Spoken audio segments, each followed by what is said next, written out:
जिसको बेटियां बहुत हो गई हैं और बेटा चाहता है वो सुनेगा। आप सब सुनिएगा, सबके काम की बात। देखिए हमारा शास्त्र कितना साइंटिफिक है। ये बातें लाखों साल पहले लिख दी गई थी। साइंस जहां आज पहुंच भी नहीं पाया या कुछ कुछ पहुंच भी गया है। चलो अब मैं बताऊं, किसी महिला को बेटी ही बेटी हो रही हो और बेटा की कामना हो तो क्या करना चाहिए? जिसे पुत्र चाहिए उसे क्या करना, और जिसे बेटा ही बेटा हो रहा हो उसे बेटी चाहिए, उसे क्या करना चाहिए? देखिए ये बात मैं कोई जादू टोना वाली नहीं बताऊंगा, लिखित में श्लोक के संग आपको बता सकता हूं। कहां लिखा है ये भी बता सकता हूं। शास्त्र कह रहे हैं, ये बात मेरी नहीं है, शास्त्रों की है। और कितनी गहरी बात है, मैं अभी इस बात को बताकर इसको साइंस से भी मैच करूंगा, समझिएगा।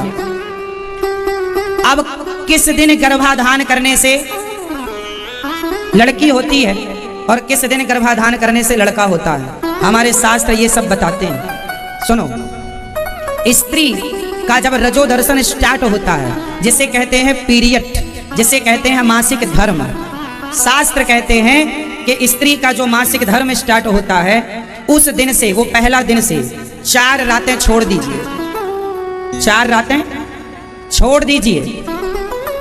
यदि 5वीं रात को यदि गर्भाधान हो गया तो बेटी होगी। 5 मतलब संख्या विषम, 5 मतलब संख्या विषम, और 6ठी रात को गर्भाधान हुआ तो बेटा होगा।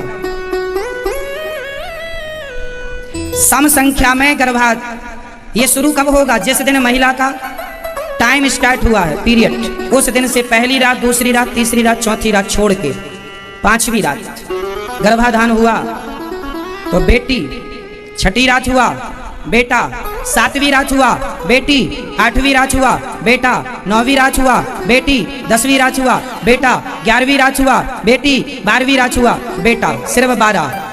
मासिक धर्म स्टार्ट होने से 16 दिन, जिसमें 4 दिन तो अशुद्धि के छोड़ दीजिए, बचे 12। इन 12 दिन में ही संतान उत्पन्न होने का विशेष समय होता है, ऐसा हम नहीं, शास्त्र कह रहे हैं। अब देखिए शास्त्र ये सम संख्या में लड़का और विषम संख्या में, समझ लो काम आएगा भविष्य में। सम संख्या में गर्भाधान क्या देगा? बेटा, और विषम संख्या में गर्भाधान क्या देगा? बेटी। ये तो रही बात। अब मैं इसको साइंस से जोड़ता हूं। साइंस कितनी गहरी है समझिएगा। लड़की स्त्रियां जब मासिक धर्म से 4 दिन बाद जब वो बाहर निकलती हैं, अर्थात जब वो उनका मासिक धर्म समाप्त होता है, उसके बाद जो पहला दिन होता है, जैसे चौथे दिन स्त्री शुद्ध हो गई और 5वां दिन, पहले 5वां दिन है, उस दिन उसके शरीर में वह तत्व तैयार होंगे जिससे पुरुष का संयोग होने से कन्या ही जन्म लेगी। कन्या के विषाणु तैयार होंगे और दूसरे दिन मतलब 6ठे दिन पुरुष तैयार हो जाएगा, मतलब पुरुष के विषाणु।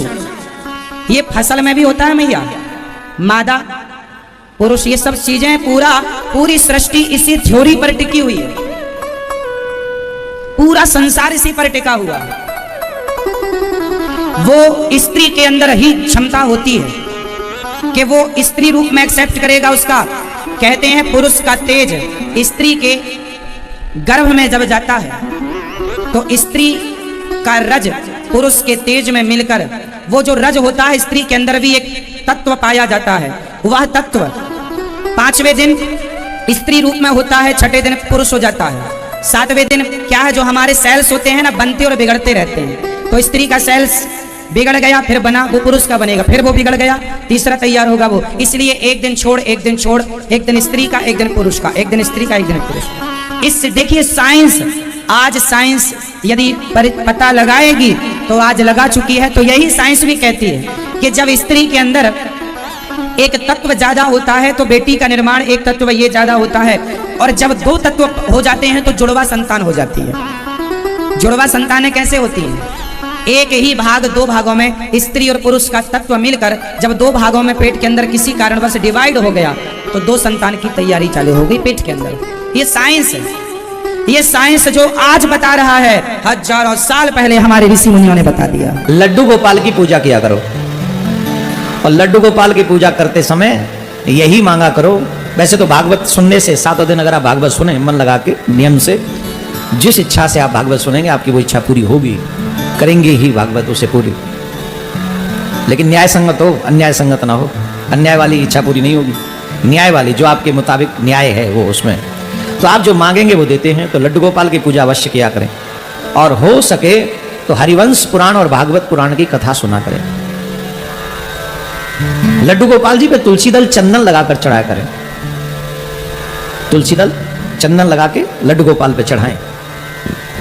बहुत जल्दी उसका रिजल्ट आपके सामने होगा कि आपके गोद में लड्डू गोपाल स्वयं आएंगे, लीला करेंगे।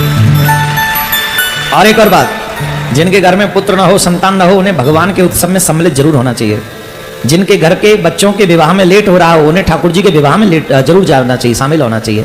जब लगे ना हमारे बच्चों के घर में, आजकल तो बहुत लेट होता है विवाह, और ये समस्या होती जा रही है। ये एक बहुत बड़ी समस्या है कि हमारे बच्चों का विवाह बहुत लेट से होता है, और ये अपने आप में एक समस्या है। मैं निवेदन करूंगा 20-22 साल की उम्र में दोनों की शादी हो जानी चाहिए, चाहे बेटा हो या बेटी। जब वो 20-22 साल की उम्र में शादी हो जाएगी, 22 साल, क्योंकि 21 सरकारी आंकड़े कहते हैं कि सरकार 18-21 के बाद ही करनी चाहिए, तो 21 और 22 में शादी कर देनी चाहिए। क्योंकि जितनी जल्दी आप शादी करोगे उतनी जल्दी एक नया वंश आगे आएगा, और जब तक तुम्हारे कंधे बूढ़े होंगे तब तक वो कंधे जवान हो चुके होंगे। और यही क्रम सृष्टि का है, इसीलिए भगवान ने क्रम बनाया है।